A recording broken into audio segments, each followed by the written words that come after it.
Saudara-saudara yang dikasihi Tuhan kita Yesus Kristus, dalam kesempatan sore hari ini saya ingin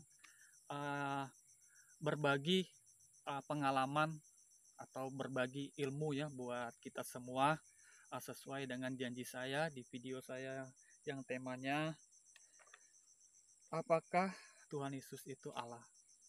Nah, di sini saya coba menjelaskan lagi arti Yesus berkata, Bapa, ke dalam tanganmu kuserahkan nyawa. Pada saat dia disalib ya, waktu itu kan dia disalib bersama dua penyamun ya, sebelah kiri dan sebelah kanan. Dan kata akhirnya sebelum dia menghembuskan napasnya, dia berkata, Bapa, ke dalam tanganmu kuserahkan nyawa. Pasti ada yang heran, loh, Tuhan kok menyerahkan nyawanya kepada Tuhannya lagi, kepada Bapaknya lagi. Berarti dia anaknya, berarti Allah itu punya anak. Berarti Tuhannya orang Kristen itu punya anak. Pasti seperti itu, saudara. Jadi di dalam kesempatan ini saya agak kurang ya baca di Alkitab ya. Di sini saya menjelaskan secara teori manusiawi atau secara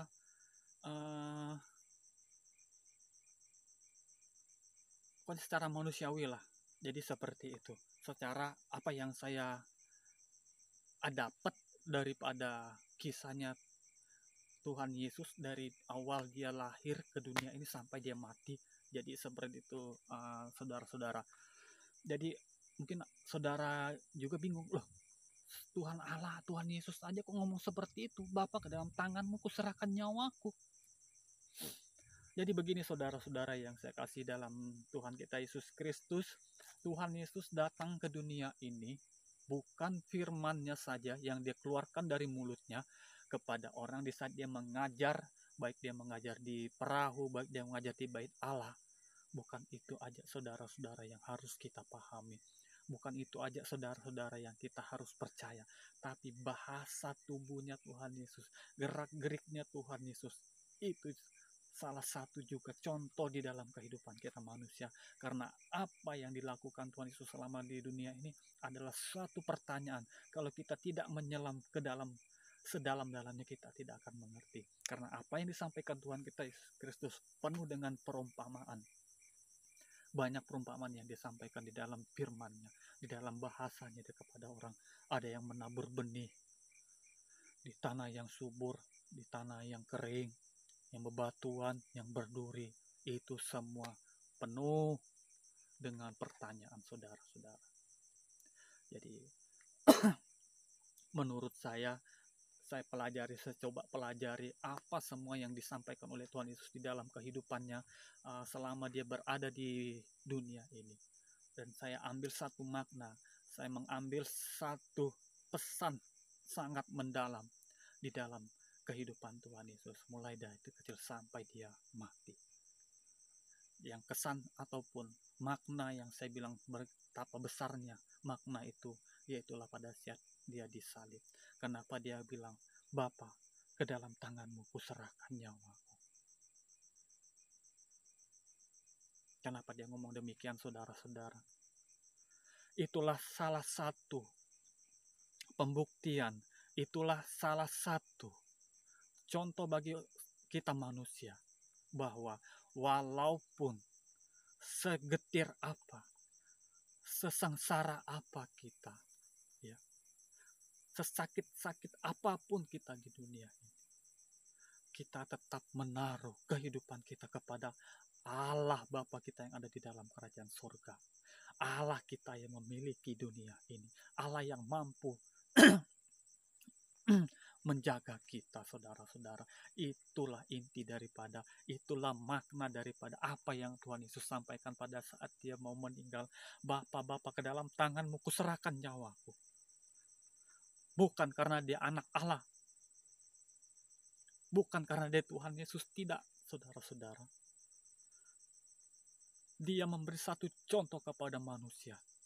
Walaupun kamu sudah disalib seperti apa, kamu sengsara seperti apa, tetap di dalam hatimu menyerahkan kehidupanmu kepada Allah. Itu tujuan Tuhan seperti itu. Kalau dia mau melawan, mereka itu tidak ada apa-apanya, saudara. Orang mati aja dia bisa bangkitkan. Orang sakit aja bisa disembuhkan. Masa dia tidak bisa menyelamatkan dirinya? Itu salah satu. Yang kedua, dia disalibkan. Untuk apa? Menghapus dosa kita manusia. Dari kutuk-kutuk, dari sakit penyakit, dari kesengsaraan. Semuanya sudah dia dipaku di kayu salib. Di dalam Alkitab juga sudah menjelaskan seperti itu. Bukan dia dilecehkan, bukan dia dihina, dipaku di kayu salib. Tapi dia menghapus dosa kita manusia. Itu yang pertama. Yang kedua, dia memberi satu contoh kepada kita.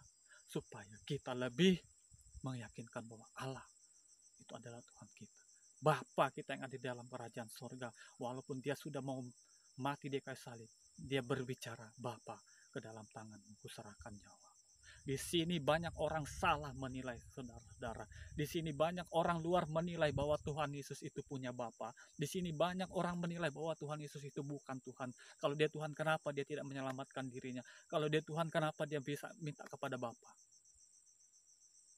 Itulah saya bilang, pesan dan kesan Tuhan Yesus datang ke dunia bukan dari mulutnya saja yang boleh kita percaya. Bahasa tubuhnya itu yang perlu kita percaya juga. Karena apa yang disampaikan Tuhan Yesus pada saat itu, dia memberi contoh kepada umat manusia. Sengsara apapun kamu, sesakit apapun kamu, jangan kamu lari ke Allah yang lain.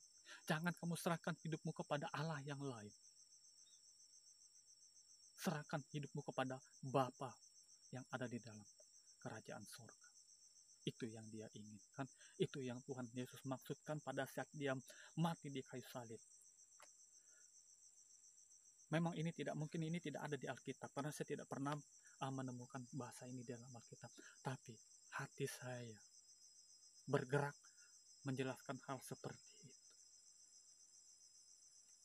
Yang pertama, dia disalib untuk menghapus dosa manusia.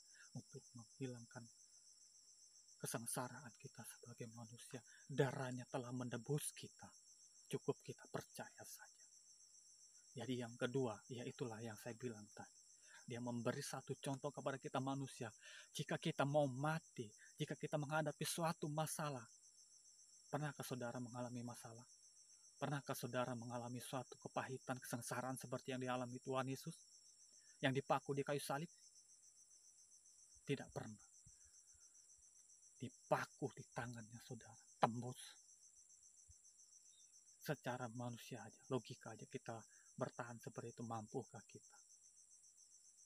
Nah, walaupun sudah sengsara seperti itu, kita dianjurkan, kita disarankan tetap percaya kepada Tuhan, kepada Allah Bapa kita yang ada di dalam kerajaan surga. Mungkin itu sedikit penjelasan mengenai apa arti daripada Bapa ke dalam tanganmu kuserahkan nyawaku. Mohon maaf, saya tidak memakai bahasa Alkitab di sini, cuma saya kasih pengertian, cuma saya kasih penjelasan bahasa tubuh yang disampaikan oleh Tuhan Yesus pada saat dia disalib, pada saat dia berbicara seperti yang saya ucapkan tadi. Bapa, ke dalam tanganmu kuserahkan nyawaku. Itulah perkataan Tuhan Yesus sebelum dia mati. Itulah yang Tuhan inginkan kepada saudara dan saya. Sengsara apapun kamu tetap mempunyai iman kepada Bapa.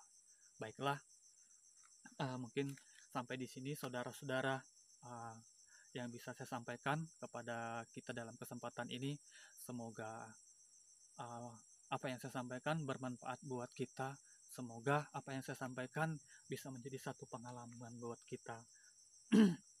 Karena apa yang saya sampaikan, inilah yang saya punya, inilah yang saya miliki, inilah yang bisa saya bagi untuk kita. Semoga berarti ya di dalam kehidupan kita.